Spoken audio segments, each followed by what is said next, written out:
আসসালামু আলাইকুম। Hello everyone.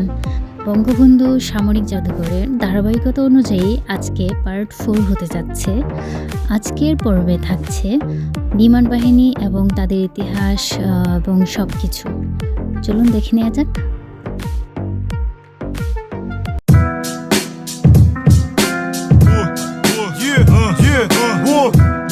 Free that soul, huh? Boom, boom, boom, boom.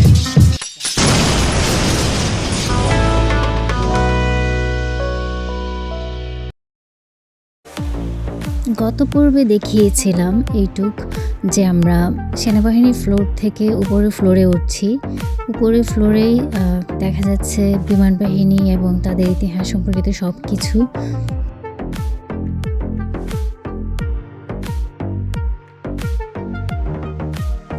বরাবরের মতো আমার আম্মু পড়া শুরু করে দিয়েছে। আসলে ওখানে পড়ার জিনিস অনেক কিছুই আছে জানার মতো, কিন্তু এত সময় তো নেই যে দাঁড়িয়ে পড়ার এত সময় নেই। আসলে অনেক সময় নিয়ে যাওয়া দরকার সেখানে। আর এই যে কত ধরনের বিমান হেলিকপ্টার এখানে আছে, আমার তো বেশ মজাই লাগছিল। কারণ শুরু থেকে শেষ পর্যন্ত যত ধরনের বিমান হেলিকপ্টার আবিষ্কার করা হয়েছে এবং যা যা যুদ্ধক্ষেত্রে ব্যবহার করা হয় সব কিছুই এখানে আছে। একটা একটা করে সব কিছুই আমি দেখতেছিলাম। তবে আরেকটা ব্যাপার ভালো লাগছিল যে এখানে এত বিমান হেলিকপ্টার রাখা আছে যে একটার সাথে আরেকটা মিলে না, এবং এত পরিমাণে রাখা হয়েছে যে এক একটা এক এক রকম, কোনো খালি জায়গা নেই। প্রতিটা রেলিংয়ের উপরেও রাখা হয়েছে। ভালো করে না দেখলে, না তাকালে বোঝাই যাবে না যে হ্যাঁ এখানেও আছে। আমার তো বেশ মজা লাগছিল, কারণ আমার হেলিকপ্টার বিমান খুবই ভালো লাগে। তো আমি তো গেছি আমার আম্মুর সাথে। আমার আম্মু পায়ে ব্যথা, সেই জন্য সব জায়গায় সব কিছু দেখতে পাচ্ছিলাম না, সব কিছু ক্যাপচার করাও সম্ভব হয় নাই।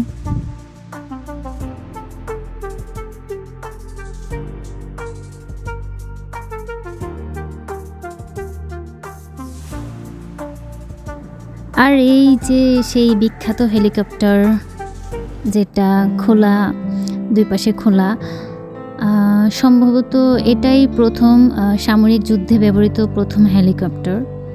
আমরা হয়তো বইয়ে দেখেছি।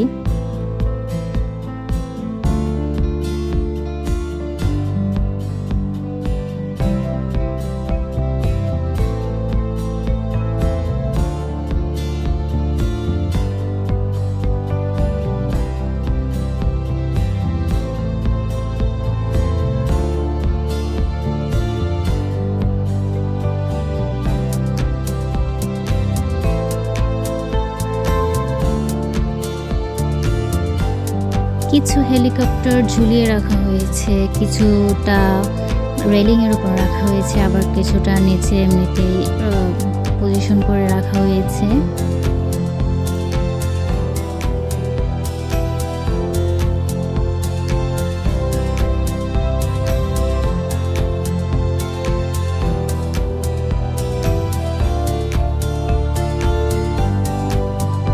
আমার মতো যারা বিমান হেলিকপ্টার পছন্দ করে তারা এই জায়গায় গেলে খুবই খুশি হবে।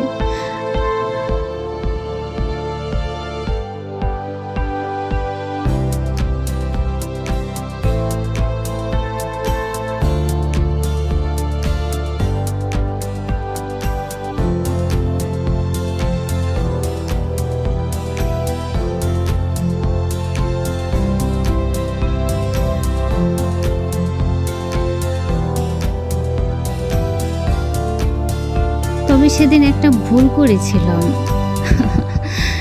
আমি এই দরজা দিয়ে বের হয়ে গেছি, তো মনে করেছি কি এখান দিয়ে আবার ভেতরে ঢুকতে পারবো। বাটটা বের হওয়ার পর জানতে পারলাম যে একবার বের হয়ে গেলে আর ভেতরে ঢোকা যায় না। তো উপরের ফ্লোরে কি আছে সেটা আর দেখতে পারলাম না। এদিক দিয়ে বের হয়ে যেতে হলো, ঘুরে ঘুরে নিচে চলে যেতে হলো। আর এখানে দৃশ্য জাস্ট কি বলবো, ফ্যান্টাস্টিক।